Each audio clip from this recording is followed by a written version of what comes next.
சிறுபான்மையினர் ஓட்டை பொறுத்த வரைக்கும் வந்து நான் முதல்ல அப்படி அவங்களை பிரிக்கிறது அப்படி பார்க்கறது முதல்ல விஜயனா வாயிலிருந்து அந்த மாதிரி வார்த்தை வந்ததே கிடையாது. கரெக்டாக மோடி வரப்போதான் மெட்ரோ ரயில் திட்டம் அது.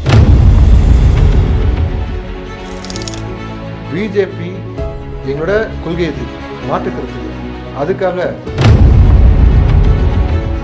கொள்கை எதிரி அரசியல் எதிரின்னு மாறி மாறி பேசிட்டு இருக்கிறீங்க. ஒரு குறைஞ்சபட்சம் பாஜகவுடைய ஒரு தகுதித்தங்களை கூட உங்களால பேச முடியல மேடையில அப்படின்னும் போது அப்புறம் என்ன மாதிரியான நீங்க கொள்கை எதிரியா இருக்கீங்கன்னு தான் நான் கேட்கிறேன்.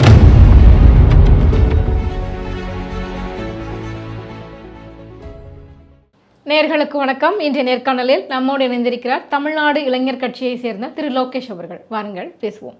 வணக்கம் சார். வணக்கம். இன்றைய தினம் விஜய் அவர்கள் பயங்கரமாக பேசியிருக்கிறார். எல்லாரும் ஆஹா ஓஹோ அப்படின்ற ரேஞ்சுக்கு எல்லாரும் பயங்கரமாக புகழ ஆரம்பிச்சிட்டார். பயங்கர ஃபார்முக்கு வந்துட்டார். தீய சக்தி திமுக அப்படின்லாம் பேசிட்டு இருக்காரு.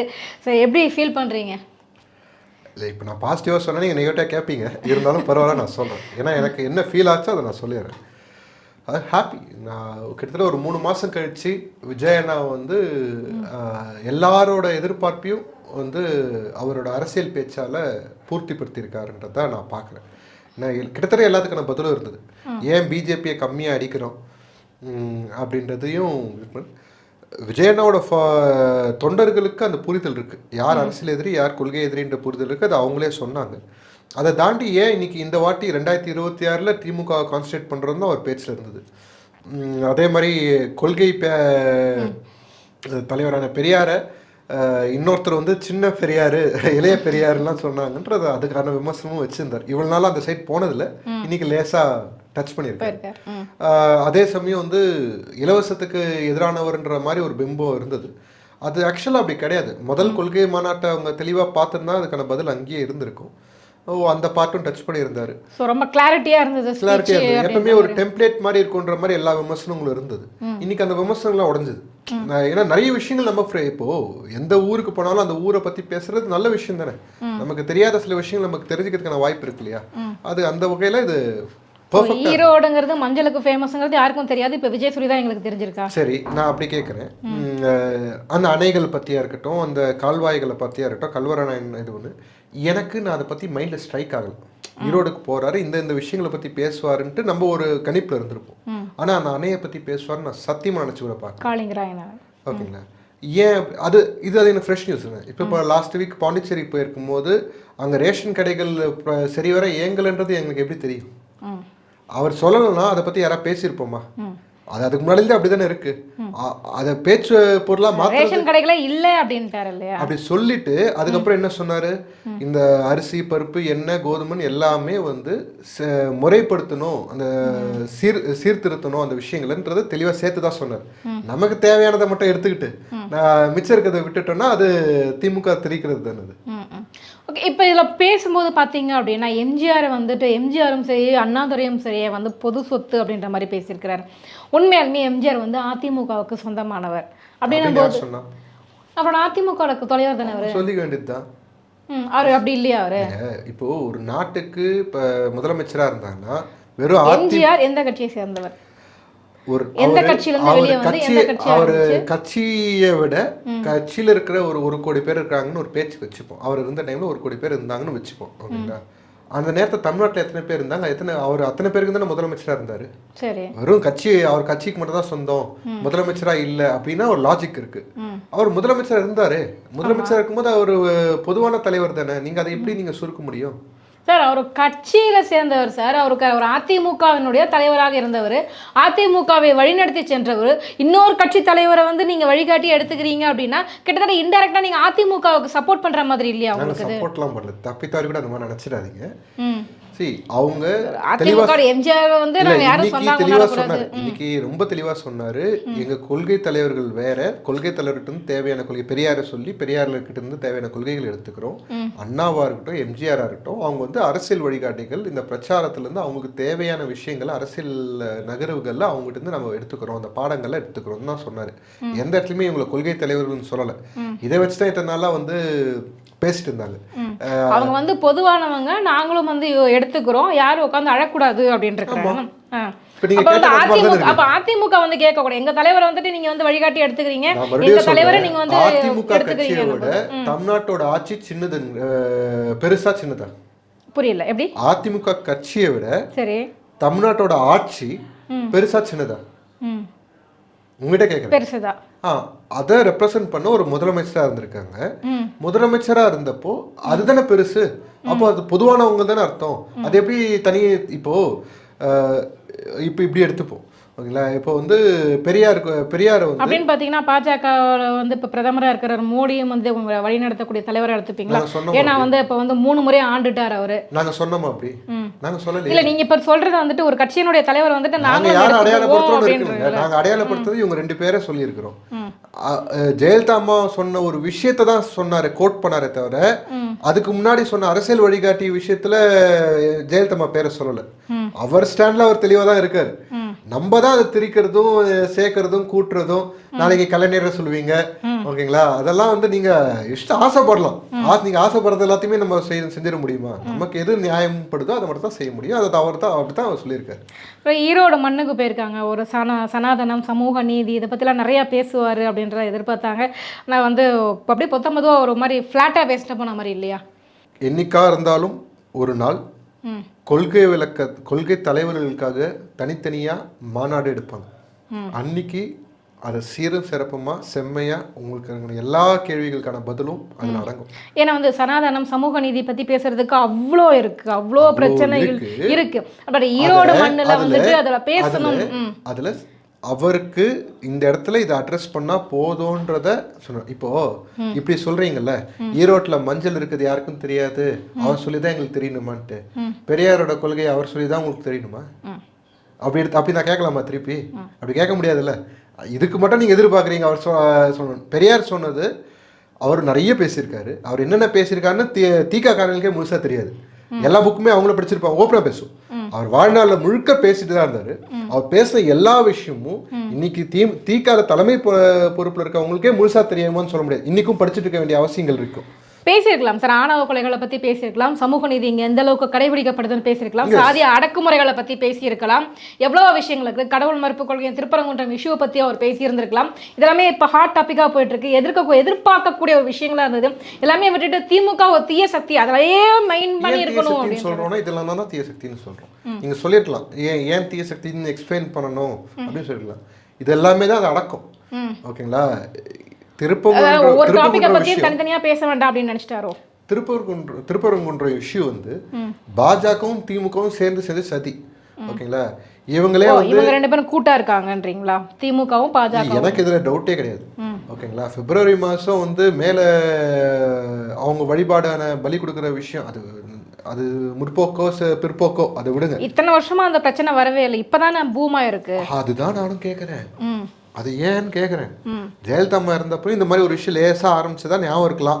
அது இந்த விஷயம் வந்தனால தான் ஞாபகம் வந்தது, இல்லைங்களா? ஆனா அப்போ பெருசாகலையே, இப்போ ஏன் பெருசாகுது? அதை ஏன் நம்ம கேட்க மாட்டேங்கிறோம்? அன்னைக்கு அரசாங்கத்தோட நிலைப்பாடு என்ன? மேல பலி கொடுக்கூடாதுன்னு சொன்னாங்க.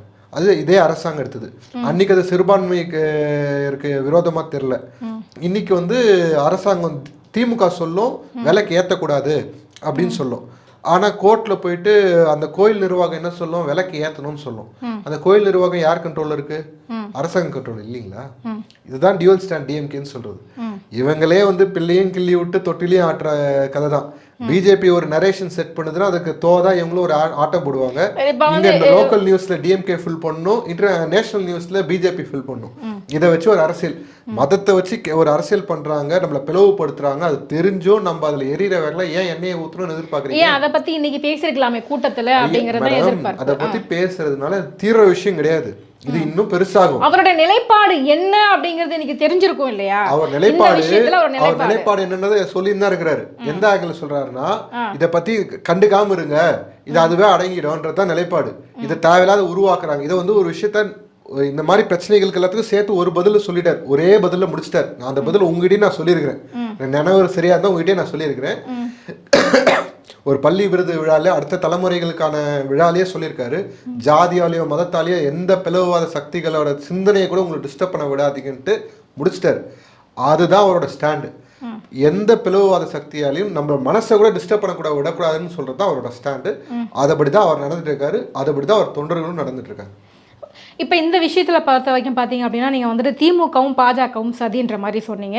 ஆனால் பெருவாரியான ஒரு விஷயம் நீங்கள் கேள்விப்பட்டிருப்பீங்கன்னு நினைக்கிறேன். பாஜகவின் வசம் வந்துட்டு விஜய் அவர் சென்று விட்டார். இன்னைக்கு நடந்த கூட்டத்தில் கூட பார்த்தீங்க அப்படின்னா பெருமளவில் பாஜகவை விமர்சிக்கவே இல்லை, திமுகவின் மட்டும்தான் விமர்சனம் இருந்தது. உங்களுக்கு கொள்கை ரீதியான எதிரி. அவர் அதிலேயே சொன்னார், 2026 யார் எங்கள் இலக்கு யாருன்றது தெளிவாக சொல்லி, இதுக்கான பதிலை நான் இதே காணொலியில் முன்னாடி சொல்லிட்டேன். சரிங்களா? உங்களுக்கு அது புரியலையா இல்லை இந்த விமர்சனம் திமுக காரங்க மேலே குற்றமான்றது எனக்கு தெரியல. அவர் சொல்ல வேண்டியது தெளிவாக சொல்லிடு, இதுக்கு மேலே எப்படி விளக்கமாக சொல்கிறது எனக்கும் புரியல. 2026 யார் இப்போ ஆட்சியில் யார் இருக்கிறாங்களோ அவங்களை எதிர்க்கிறாங்க, களத்தில் இல்லாதவங்களை பற்றிலாம் நான் பேசணுன்ற அவசியம் கிடையாதுன்றதை தெளிவாக சொல்லிட்டார். பாஜக வந்து நீங்கள் களத்திலேயே எடுத்துக்கவே இல்லை நீங்கள் இப்போ இல்லையா?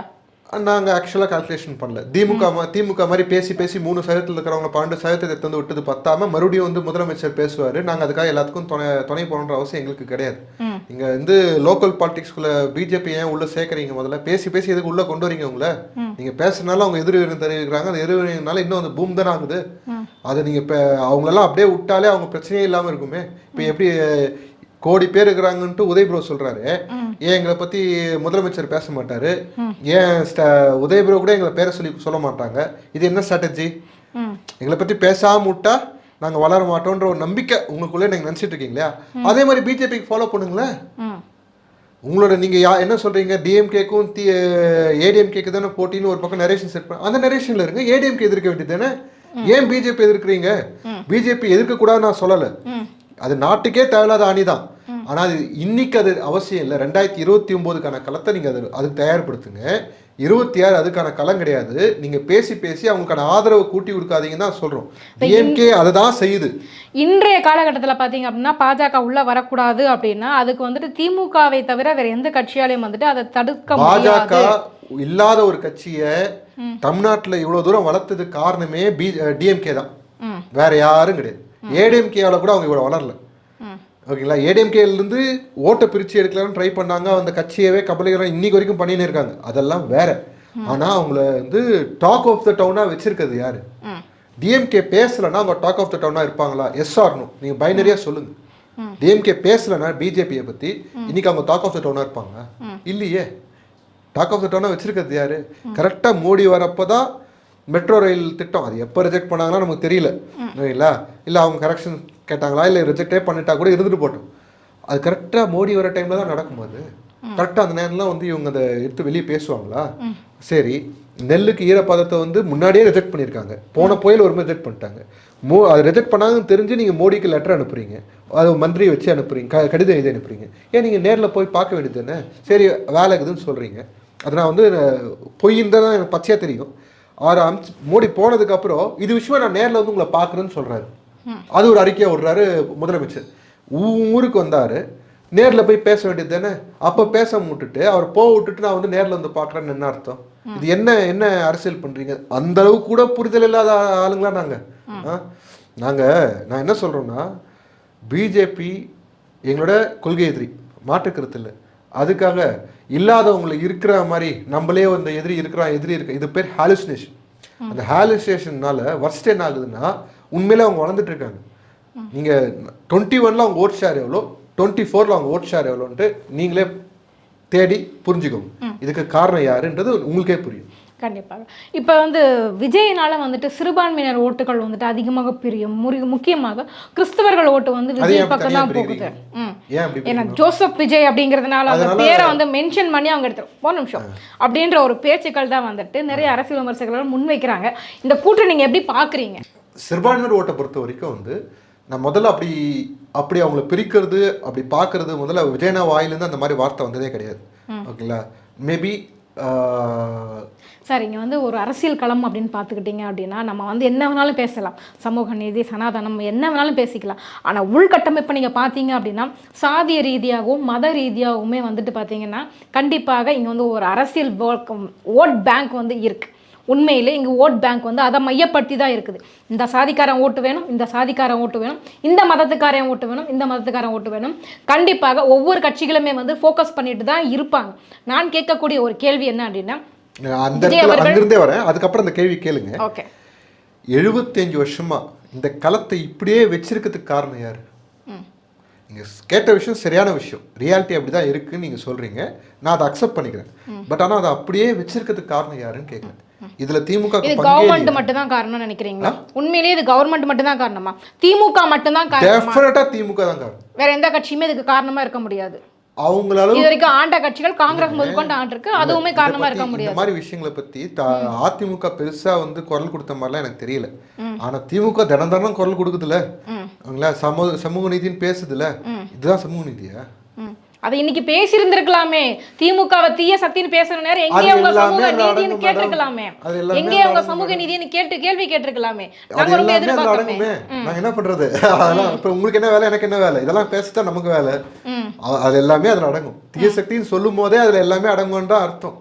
இதை வந்து நம்ம வந்து இத்தனை நாளா சொல்லாத ஒரு விஷயத்த அவர் சொல்றாருன்னா அது எவ்வளவு தூரம் அவரை பாதிச்சிருக்கு பாரு. அந்த டெப்த்தை நம்ம புரிஞ்சுக்கணும். ஓகேங்களா? என்னடா அது அவர் பேசுன விஷயத்த நம்ம புரிஞ்சுக்கணும்னா ரியாலிட்டி அதில் அடங்குது. தீசக்தின்ற வார்த்தைக்குள்ள அது எல்லாமே அடங்குது. நம்ம அதை பிரிச்சுலாம் பார்க்க முடியாது. இங்கே சிறுபான்மையர் பெரும்பான்மையர்லாம் இங்கே கிடையாது. சென்சஸ் முடிட்டோம். சென்சஸ் முடிஞ்சாதான் யார் உண்மையிலே சிறுபான்மையர் யார் பெரும்பான்மையர்லாம் அப்புறம் கதை. ஓகேங்களா? ஒவ்வொரு மதத்துக்கும் ஓட்டு இருக்குது, அவங்களுக்கும் ஓட்டு இருக்குது. விஜய்னா caste neutral and religion neutral. அவர் இந்த மாதிரி இந்த ஒரு பர்டிகுலர் மதம் தான் அவருக்கு ஓட்டு போடும், பர்டிகுலர் ஜாதி தான் அவருக்கு ஓட்டு போடுன்றதெல்லாம் கிடையாது. அவர் எல்லாருக்கும் பொதுவானவர், எல்லாரும் அவருக்கு ஓட்டு போடுவாங்க. இந்த அது டிஎம்கேவோட வேலை. அந்த மாதிரி மக்களை பிளவுபடுத்தி தான் அவங்க அரசியல் பண்றாங்க. அதை அவங்க பண்ணிக்கிட்டே இருக்கட்டும், அவங்க முயற்சி அவங்க பண்ணிட்டோம், நம்ம வேலையை நம்ம பார்ப்போம். கண்டிப்பாக. நெக்ஸ்ட் அந்த இலவசங்கள் பற்றி நிறைய பேசும்போது ஒரு விஷயம் அவர் வந்து மையப்படுத்தியிருந்தார். மக்களோட வரிப்பணத்தை எடுத்து நீங்கள் அது இலவசமாக கொடுக்குறீங்க, நான் எதிர்க்கிறேன் அப்படின்ற மாதிரியான விஷயங்கள்லாம் வந்து சொல்லியிருந்தார். மக்களோட வரிப்பணத்தை எடுத்து நீங்கள் வந்து கொடுக்கறத இலவசம் சொல்கிறத தான் நான் எதிர்க்கிறேன். ஐயோ மறுபடியுமா தெரிஞ்சு போச்சு, ஐயோ இவ்வளோ தெளிவாக பேசி தெரிஞ்சு போச்சு, நான் என்னதான் பண்ணுறதுன்னு தெரியலையே.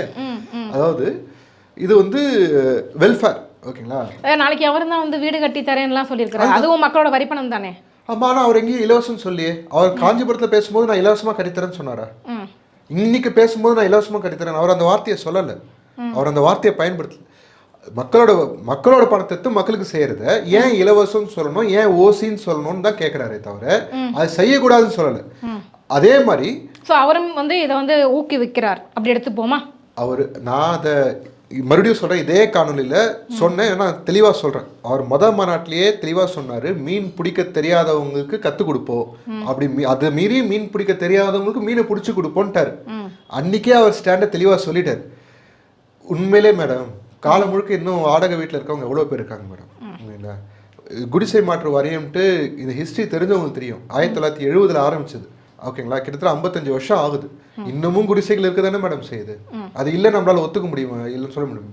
அதுதான் இவங்க ஓட் பேங்கை வச்சிருக்காங்க. திமுக உனக்கு பட்டா தரேன், உனக்கு வீடு கட்டி தரேன்னு சொல்லிட்டு இன்னமும் ஓட் பேங்கை வச்சுட்டு இருக்காங்க. அந்த மக்களும் வந்து இந்த தடவை மாறிடும், அந்த தடவை மாறிடும்ட்டு நம்பிட்டு இருக்காங்க. இல்லாதவங்களுக்கு அரசாங்கம் செய்ய வேண்டிய கடமை அது, அதை செய்வாங்க. அது தாவேக்காவும் செய்யுன்றது தான் பாயிண்ட். ஸோ தாவேக்காவும் வந்து இந்த திட்டத்தை வந்து முன்னெடுக்கும், ஆனால் அதுக்கு பேர் அது இலவசமாக இருக்காது. ஆமாம், இலவசம் பேர் வச்சுக்க மாட்டீங்க. இலவசம் ஏன் வைக்கணும்? அது இலவசம் கிடையாது, அது மக்களோட வரி பணம் தானே. நீங்க காலை ஏஞ்சி பிரஷ் பண்றீங்கல்ல, குளிக்கிறோம், சாப்பிட்றோம், எல்லாத்துலயும் வரி கட்டுறோமே. நீங்க நினைச்சா நீங்க வந்து ஐடி கட்டினா மட்டும்தான் வரின்றது கிடையாது, அது வந்து சம்பாதிச்சு கட்டுறது. நீங்க ஒரு கடை வச்சிருக்கீங்கன்னா கடைக்கு ப்ராப்பர்ட்டி டேக்ஸ்னு ஒன்று கட்டுவீங்க, வீடு வச்சுருக்கா வீட்டுக்கு ஹவுஸ் டேக்ஸ்னு ஒன்று கட்டுவீங்க, இபி பில்லு கட்டுறீங்க. ஓகேங்களா? தண்ணிக்கு வாடகை வீட்டில் இருந்தால் கூட தண்ணிக்கு காசு உங்ககிட்ட தான் ஓனர் வந்து உங்கள் அந்த ப்ராப்பர்ட்டி டேக்ஸ்க்கு அந்த வாட்டர் டேக்ஸ்க்கு எல்லாத்துக்கும் சேர்த்து தான் உங்ககிட்ட வாடகை வாங்குறது. தெரிஞ்சோ தெரியாமலோ நேரடியாக மறைமுகமோ நீங்கள் கவர்மெண்ட்டுக்கு பணம் கொடுத்துட்டே தான் இருக்கிறீங்க. ஓகேங்களா? அந்த பணத்துலேருந்து மூலியமாக செய்யறதுன்னு இது. இவங்க அரசியல்வாதிகள் சொந்த பாக்கெட்டில் இருந்தால் செய்கிறாங்க கிடையாது. முடியாதவங்களுக்கு செய்யறது வந்து வெல்ஃபேர். அந்த வெல்ஃபேரை ஏன் இலவசம்னு சொல்லணும், அது ஏன் டேர்ம் பண்ணணும், ஓசின்னு சொல்லி டேர்ம் பண்ணணுன்றது தான் பாயிண்ட். அதை தான் அவர் எதிர்க்கிறாரே தவிர மக்களுக்கு செய்ய வேண்டிய வெல்ஃபேர் எதிர்க்க முடியாது. நீங்க கல்வியோட வெல்ஃபேரை எதிர்க்க முடியுமா? எல்லாருக்கும் கல்வி போய் சேரணுன்றதை எதிர்க்க முடியுமா? இல்லை ஹாஸ்பிட்டல்ஸ் இன்னைக்கு வந்து தரம் வந்து சரியான தரத்தில் இல்லைனாலும் அது வந்து மக்களுக்கு போய் சேர வேண்டிய வெல்ஃபேர் தானே, அதெல்லாம் எதிர்க்க முடியாது. இதில் 100 நாள் வேலை திட்டம் பிரச்சனை வந்து போய்கிட்டு இருக்குது, நீங்கள் கவனிச்சிருப்பீங்கன்னு நினைக்கிறேன். அதில் காந்தின்ற பேரை வந்து நீக்கணும்னு சொல்லிட்டு மத்திய அரசு வந்து பேசிக்கிட்டு இருக்கிறாங்க. இந்த மாதிரியான விஷயங்களை கூட இன்றைக்கி அவர் பேசலை, மக்களுக்காக நான் நிற்கிறேன் அப்படின்னு சொல்கிறீங்க. ஸோ இந்த 100 நாள் வேலை திட்டம் இந்த ஒரு இஷ்யூவில் கூட வந்துட்டு விஜய் அவர்கள் இந்த வாய் திறக்கலையே. நெக்ஸ்ட் டைம் நான் என்ன பண்ணுறேன், விஜய் என்ன பேசுறதுக்கு முன்னாடி ஒரு வாரத்துக்கு முன்னாடி உங்ககிட்ட வந்து இந்த பற்றிலாம் பேசலாமா நான் கேட்டுக்கிறேன்.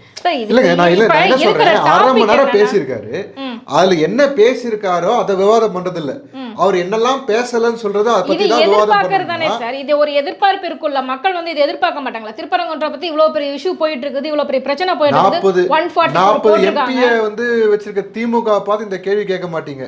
என்ன பண்ணிட்டு இருக்கீங்க? மைனாரிட்டி இருக்கிற பிஜேபி இந்த விஷயத்தையும் செய்யும், அதுக்கு மேல வந்து நியூக்ளியர் இது சக்தியை வந்து பிரைவேடைசேஷன் பண்ணுறதுக்கு மக்களவையில் மசோதா பாஸ் பண்ணோம், அதெல்லாம் கேட்கறதுக்கு இந்த திமுக எம்பியை பார்த்து நீங்கள் கேட்க மாட்டீங்க. இன்னும் ஆட்சிக்கு வராத தாவேகா பார்த்தா உங்களுக்கு இந்த கேள்விலாம் தோணும்ல. கொள்கை எதிரி அரசியல் எதிரின்னு மாறி மாறி பேசிக்கிட்டு இருக்கிறீங்க. ஒரு குறைஞ்சபட்சம் பாஜகவுடைய ஒரு தகுதித்தங்களை கூட உங்களால பேச முடியல மேடையில் அப்படின்னும், அப்புறம் என்ன மாதிரியான நீங்க கொள்கை எதிரியா இருக்கீங்கன்னு தான் நான் கேட்குறேன். 26 தேர்தல் முடிஞ்சப்புறம் பாஜக வந்து எப்படி செய்யறோன்றது தெரியும் உங்களுக்கு. எப்படி சேர போறீங்களா? எப்படி செய்ய போறோம்ன்றது. ஓ, எப்படி அது ரொம்ப ரகசியமா வச்சிருக்கீங்க? இல்ல ரகசியம் இல்லைங்க மேடம், நான் மறுபடியும் சொல்றேன், தெளிவா அவர் சொல்லிட்டாரு. அவர் பேசுனது தயவுசெய்து நீங்க பாருங்க, நீங்க முழுசா பார்த்துட்டு உங்களுக்கு அதுக்கப்புறமும் தெரியல புரியலன்னா என்கிட்ட கேளுங்க, நான் சொல்றேன். அவர் பதில் சொன்ன விஷயத்துக்கே மறுபடியும் என்ன கேள்வி கேட்டுக்கிறீங்க, நான் என்னத்த நான் சொல்றது எனக்கு தெரியல. இல்ல, இது அவர் ரொம்ப எதிர்பார்த்த விஷயங்கள் என்ன அப்படின்னா, இதை பத்தியெல்லாம் அவர் பேசுவாரு, அவரோட நிலைப்பாடு என்ன அப்படின்றத வந்து மக்களுக்கு அவர் தெளிவுபடுத்தணும் இல்லையா? அடுத்த பேசுறதுக்கு முன்னாடி இல்ல சார், எனக்கு என்னன்னா வெறுமனே திமுக எதிர்ப்பை மட்டுமே வச்சு விஜயால வந்து ஜெயிச்சிட முடியும்னு நினைக்கிறீங்களா சார்? நான் இதே கேள்வியை திருப்பி கேட்டேன். பாஜக எதிர்ப்பு மட்டும் வச்சுட்டு திமுகவில் ஜெயிச்சிட முடியும்னு நினைக்கிறீங்களா? ஏன் திமுக தாவேக்காவை எதிர்க்கிறதுக்கு என்ன, பேரை சொல்றதுக்கு என்ன தாவேக்காக்கு அந்த தைரியம் இல்லையா? திமுகவுக்கு எல்லாம் கோழைங்களா? இந்த கேள்வி கேட்டால் உங்களுக்கு கோவம் வரும்ல, அந்த மாதிரி தான். எனக்கு ஏன் சார் கோவம் வரும் போதுன்னா என்ன திமுக உங்களை சொல்லுங்க, இதை பார்த்துட்டு இருக்க திமுக சொம்புங்கள் சொல்றேன், உடன்பிறப்புகளுக்கு சொல்றேன். உடன்பிறப்புகளுக்கு கண்டிப்பாக சார், கண்டிப்பாக சார். 2026 தேர்தலை நோக்கி ரொம்ப வேகம் எல்லாரும் போய்கிட்டு இருக்கோம். முடிவுகள் என்னவாக இருப்புன்றது மக்களுடைய கைகளுக்கே விட்டுவிடும். எங்க கேள்விகளுக்கு ரொம்ப சிறப்பான பதில் சொன்னீங்க, ரொம்ப நன்றி. நன்றி. இது போன்ற செய்திகளை உடனுக்குடன் அறிய K24 தமிழ் நியூஸ் உடன் இணைந்திருங்கள்.